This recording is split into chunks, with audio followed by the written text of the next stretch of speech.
Hello everyone and welcome, this is the Apostate Prophet. When I was still a child, my parents went to the Hajj, the pilgrimage to Mecca, and when they came back, they brought date fruits, prayer rugs, these weird things, some other random stuff, and, water.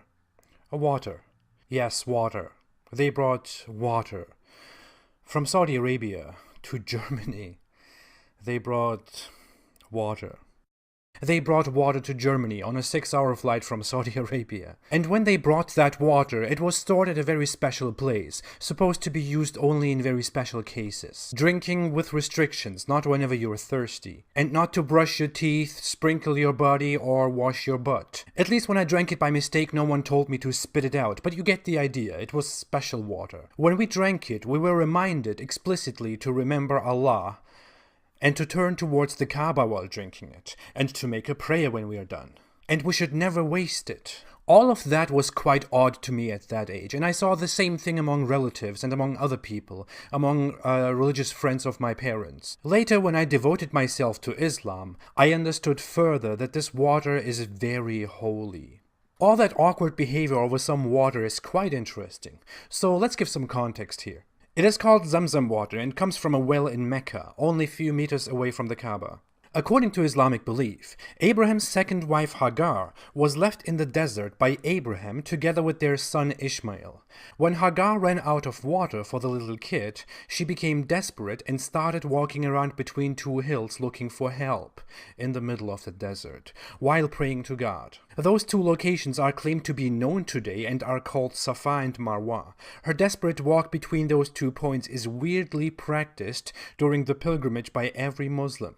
Anyway, she was desperate, and while she was in despair and came back to Ishmael, she suddenly saw that water came out from below Ishmael's feet. According to some stories, Ishmael scraped the ground with his feet. In other sources, Gabriel came and caused that well of water. When Hagar had enough, apparently she told the water to stop. She's talking to water.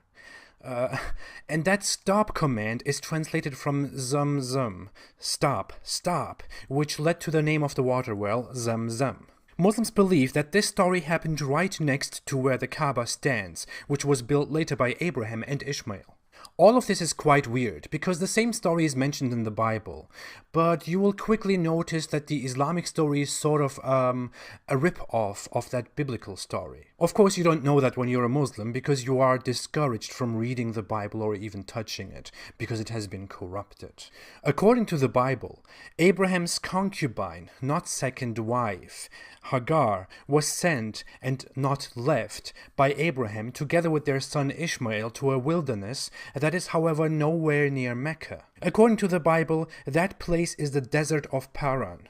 Now, the desert of Paran is mentioned in some Bible verses, and considering that Abraham lived in Beersheba at that time, which is in Palestine, it would be very illogical and nonsensical if Abraham sent his concubine from here to here. The desert of Paran is described in the Bible as a place close to some other places: Araba, Suf, Tophel, Laban, Hazeroth, Dizahab. All these places are around here, not around here. So in the Bible, where the story originates, the desert of Paran is around Palestine and Jordan, not down here. What's also interesting is that in the Bible, the two continue to live in the desert of Paran, and Hagar later gets her son Ishmael a wife from Egypt, which is here. Imagine her going to Egypt for a wife from here, compared to here. Also, in the Bible, the well doesn't have such a huge significance, except that God gave it to Hagar so that she could feed her child. If we come back to Islam, however, the Zamzam well is so big, so significant, so miraculous, that it would have flooded the earth and caused a river if Hagar didn't intervene and stop it. That's what Hadith say. Bad Hagar. But hey, that's nothing. Look what the Hadith say about the Zamzam water. According to Islamic belief, you should drink the Zamzam water as a Muslim. That means basically mostly you have to, because in Islam you want to be liked by Allah and Muhammad. Muhammad even called people who don't drink the Zamzam water hypocrites, in that the difference between a believer and a hypocrite is the drinking or not drinking of the Zamzam water. It's... water. Moreover, according to Islam, the Zamzam water is the best water in the world, the best of all. It is also thought and believed to heal diseases and sickness because it's such a miraculous water. According to Islam, Zamzam water can quench your thirst and feed you, which means it can be a substitute for food. According to that logic, you could survive for a very long time just by drinking that water, without eating any food, and you wouldn't have very much loss. In fact, according to an authentic Islamic narration, a man spent 40 days and nights, which could be considered figurative speech for a very long time of over weeks, just drinking the Zamzam water. He was very healthy and had no complaints at all. In fact, he got so fat from drinking the water that he had folds of fat on his stomach and no hunger and tiredness at all. Screw science. Muhammad didn't say screw science. He said, verily, it is blessed. It is food that nourishes. So, in other words, screw science. Okay, seriously, if anyone wants to do this, I mean, if anyone really believes that this is true and wants to prove it to us all and wants to do it, then... Look, I'm not Hitler just because I have a German accent. I don't want genocides. But if you really want to try that, if you really want to do that, then... go ahead and please report back to us after over a month, if you can. I assure you, something miraculous will happen, and you won't witness that completely. What is even funnier is that Islam wants you to believe, or that many Muslims do believe, that the Zamzam water not drying out, flowing, and being in the middle of the desert is some kind of miracle. But here's a short lesson about water wells, which many people don't really understand, because who really cares about water wells, right? I can't blame you. Water is everywhere in the deserts. If you go and try to learn about how water wells form, you will learn that everywhere, even under a dry desert, there is water underground that you can obtain by digging and using different techniques. So a water well in the desert is not a miracle, although in old mythologies people thought that that was a miracle and a very weird thing. A well flowing in the desert is not a miracle. If we look at water wells scientifically, we see that they are supported by very many natural factors, such as rain that collects underground and can be obtained above the ground as pure water, which will also take some of the characteristics of the ground that it interacts with. It is rainwater that is absorbed and becomes available above the ground by digging.